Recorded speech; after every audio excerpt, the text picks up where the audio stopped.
Je sais même pas si je vais mettre cette vidéo-là en ligne. C'est la vidéo la plus spontanée que j'ai ever faite de ma vie.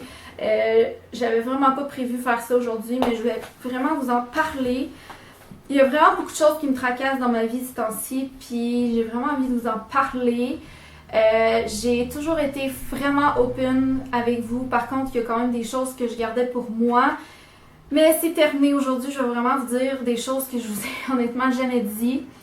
Puis c'est pas genre comme oh regarde ma vidéo, j'ai plein de choses secrètes à vous dire, genre c'est même pas ça, ça va vraiment venir du fond de mon cœur. Vous aurez remarqué en fait que j'ai fini l'école, oui vous le savez. Ça a été vraiment dur le dernier mois, que j'ai trouvé ça épouvantablement dur pour vraiment plusieurs raisons. Premièrement, j'étais épuisée de ma session, j'étais épuisée de mon bac au complet, j'étais épuisée de toutes ces années à juste jamais vraiment arrêter. Puis je me plains pas, je veux dire, j'ai un rythme de vie actif, je veux dire, j'arrête jamais dans ma vie, puis je suis comme ça, puis c'est de ça que j'ai besoin. Mais là, je sentais que pour une fois dans ma vie, j'avais vraiment besoin de m'arrêter, j'avais vraiment besoin de prendre du temps pour moi, j'avais besoin de juste pas trop réfléchir, puis juste vivre un jour à la fois. J'étais vraiment stressée par la recherche d'emploi, j'étais stressée parce que je finissais mon bac. Je suis qui maintenant? Je suis plus une étudiante, je le sais pas. J'ai vécu comme une genre de crise existentielle, ok, dans le dernier mois. Puis c'est même pas un gros mot, genre pour flasher. Pour vrai, je me sentais littéralement en crise existentielle. Je ne me trouvais plus, je me posais des questions comme sans bon sens sur qui je suis, qui j'étais. Est-ce qu'on pourrait pas juste me foutre la paix avec la foutue question de pis quand est-ce que tu vas te trouver une job? J'ai fini mon bac, j'ai pris la décision de juste travailler au Simons pour le moment. J'adore ma job. Ça m'a fait du bien, genre ça me fait du bien. J'avais besoin de ça. J'avais besoin d'un temps pour moi, puis je le savais au plus profond de moi. Par contre, j'avais quand même de la pression des gens comme autour de moi qui, tu sais, c'est sûr que moi aussi, je me mettais de la pression par rapport au regard des autres parce que Crème, elle a fini son bac ou ben là, Crème, je me trouve de quoi de plus payant, il va falloir que je rembourse mes dettes d'études, go, t'as pas le temps d'envie de t'arrêter, puis j'ai vraiment flanché. Il y a eu un moment où j'ai flanché. Durant cette période-là, j'ai recommencé à faire vraiment beaucoup d'anxiété aussi, à un tel point qu'un soir, j'étais dans mon lit, puis j'étais complètement déconnectée de l'anxiété comme j'en ai jamais fait dans ma vie, là. J'étais déconnectée au point que j'ai dit à mon chum, j'ai dit sérieux, il faut que j'aille consulter, je vais aller voir mon médecin, ça me prend des pilules, je le sais pas, je suis au bout, je sais plus comment me gérer, j'y arrive plus, j'avais vraiment l'impression que mon cerveau, il fonctionnait plus, puis c'est même pas des mots pour des mots, c'est vraiment comme littéralement, je sentais que mon cerveau ne fonctionnait plus. Je voulais m'arracher la tête, j'en pouvais plus.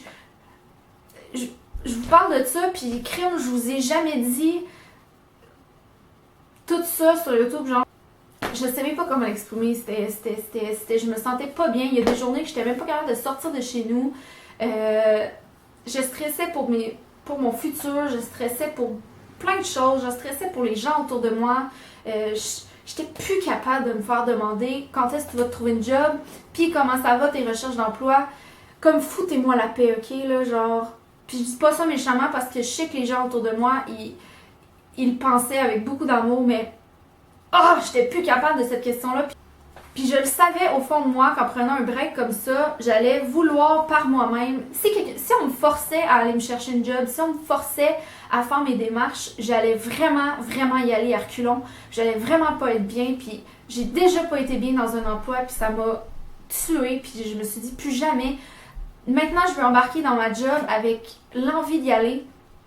Puis je vous dirais que je suis quand même contente parce que plus les jours avancent, plus les semaines avancent, plus je commence à ressentir le besoin de nouveaux défis, puis ça, c'est vraiment moi. Genre, je recommence à me trouver, comme je recommence à savoir, ça, c'est moi, comme j'ai besoin d'un nouveau défi. Si on me pousse, puis qu'on me dit, tu sais, la pression sociale d'avoir fini son bac, mais comme de pas travailler dans son domaine, Dieu, il a un plan pour moi, il va trouver quelque chose quand ça va être le temps. Je me sentais pas capable.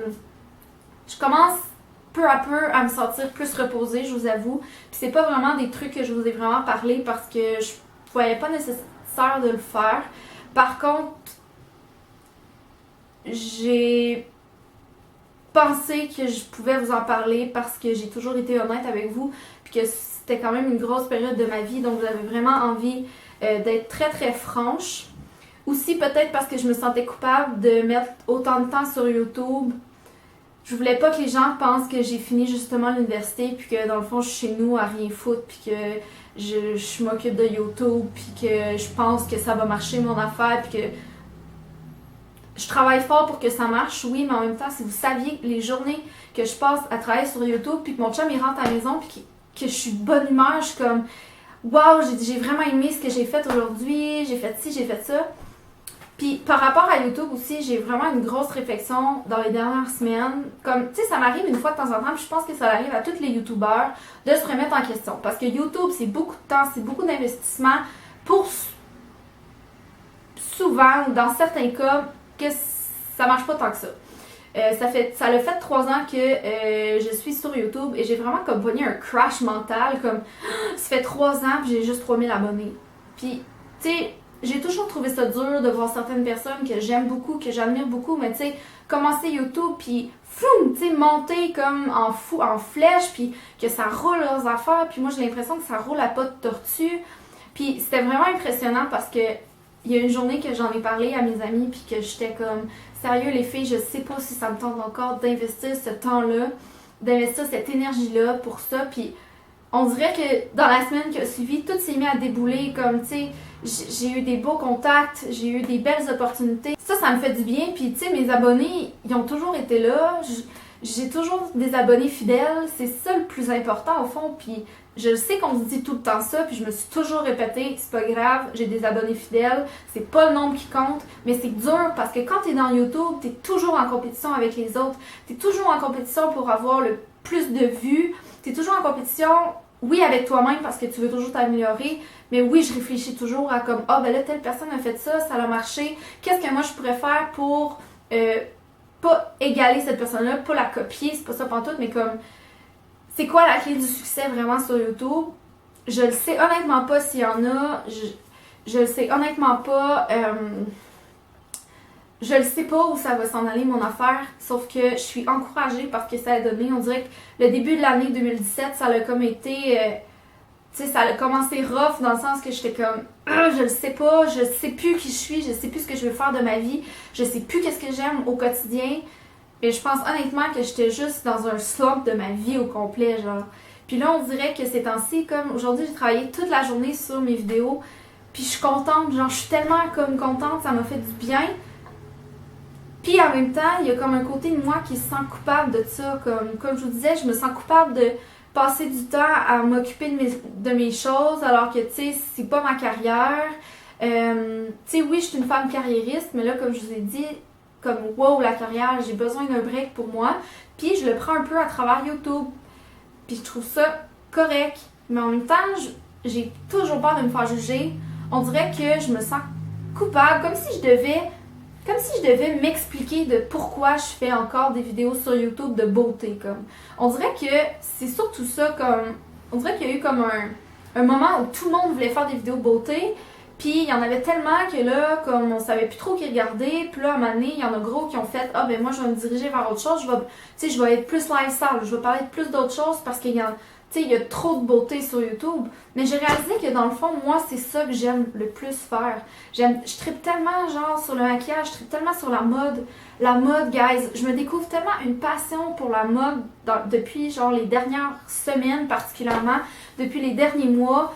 Je trippe, je regarde de plus en plus d'Instagram, j'analyse encore plus comme c'est quoi la mode, j'ai le goût d'oser, j'ai le goût de changer de style, puis j'ai le goût de vous en parler. Si j'aime un produit, j'ai le goût de vous en parler. Tu sais, je sais que si vous êtes là, c'est parce que ça vous rejoint un peu, mais je le sais que je rejoins peut-être moins de monde parce que oui, je fais des produits terminés, puis le monde sont peut-être écœurés de voir des produits terminés sur YouTube.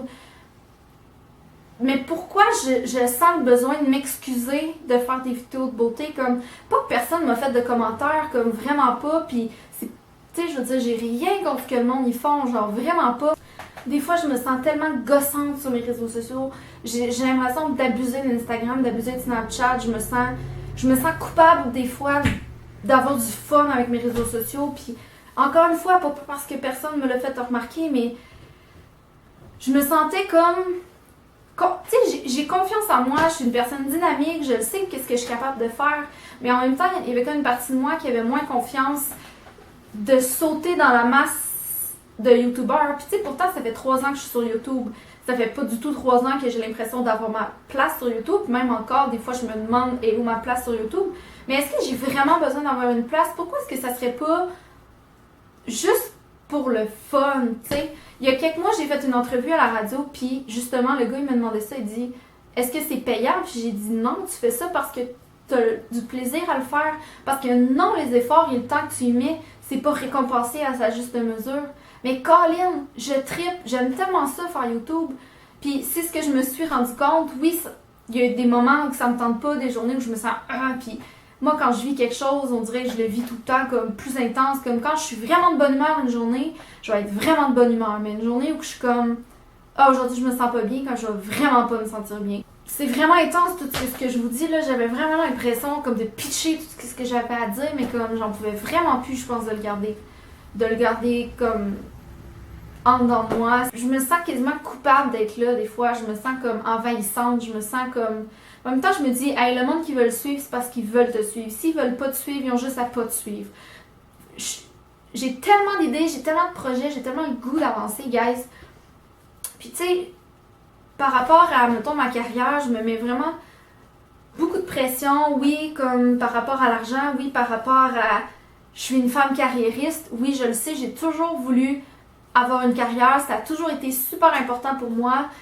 Les études, maintenant que les études, la carrière, maintenant que j'ai complété mes études, est-ce que je veux faire d'autres choses après? Je le sais pas. Est-ce que c'est vraiment ça que j'aurais voulu faire? Je le sais même pas.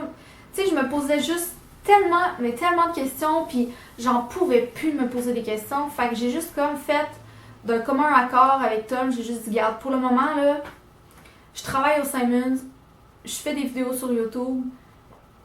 Ça durera 1 mois, 2 mois, tu sais, pas 1 an, là, pas 6 mois, là. Maintenant, il faut que je me branche. Je suis quand même contente de m'avoir écoutée, honnêtement, parce que dans ma vie, j'étais pas vraiment bonne pour ça, m'écouter quand j'étais fatiguée, je me reposais pas. Mais là, j'ai vraiment pris le temps de prendre un break, mais vraiment un break. Mais bref, cette vidéo-là, c'était vraiment juste comme, j'avais juste envie de parler. Je sais même pas s'il me reste quelque chose que je voulais dire. Je sais même pas si cette vidéo-là, c'est pertinent. Je veux pas faire du clickbait. Je veux pas...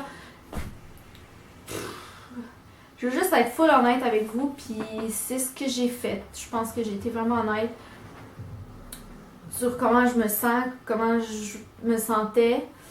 Ça va de mieux en mieux. Je vous dirais que je prends du temps pour moi. C'est pas toujours facile. Il y a des jours vraiment plus durs que d'autres. Des jours où que je me sens juste pas capable de rien affronter. Ça va aller, je suis quand même, je suis confiante, je veux dire, je sais que je suis pas toute seule là-dedans. Si vous avez écouté cette vidéo-là jusqu'à la fin, sérieux, vous êtes genre awesome. Je sais que c'est probablement le genre de vidéo que le monde va skipper juste parce que ils veulent un peu savoir pourquoi est-ce que ça va pas.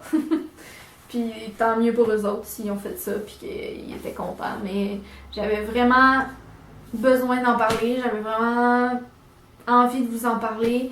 Je sais que en tant que YouTuber, j'ai une plateforme pour exprimer ce que je pense. J'ai une plateforme pour parler des choses vraies. J'ai une plateforme pour parler des choses que peut-être les autres parleraient pas. Les autres, je veux dire, les gens en général. Là. Fait que voilà. C'est tout. C'est tout ce que j'avais à dire. Puis en ce moment, j'ai vraiment le goût de pleurer parce que ce que je vous ai dit, genre, c'est vraiment comme des trucs que j'ai pas vraiment... Tu sais, que oui, mes amis sachent, mais que... Tu sais, il y a comme 5 personnes dans ma vie auxquelles j'ai parlé de ça. Puis là, ben maintenant, j'en ai parlé à 3000 quelques personnes. Je sais que c'est pas 3000 personnes qui vont regarder ça, mais bon, vous comprenez ce que je veux dire. Mais ça a toujours été important pour moi d'être franche. Ça a toujours été important pour moi d'être honnête. Puis vraiment, j'avais l'impression qu'en faisant cette vidéo-là, ça allait être comme l'apogée de l'honnêteté, si on peut dire ça comme ça. Parce que là, vraiment, je vous ai vraiment dit tout ce que je pensais. Tout ce que je gardais pour moi dans les dernières semaines. Fait que voilà. Merci de votre écoute, merci de votre compréhension, merci de toujours être là pour moi. Vous êtes vraiment awesome.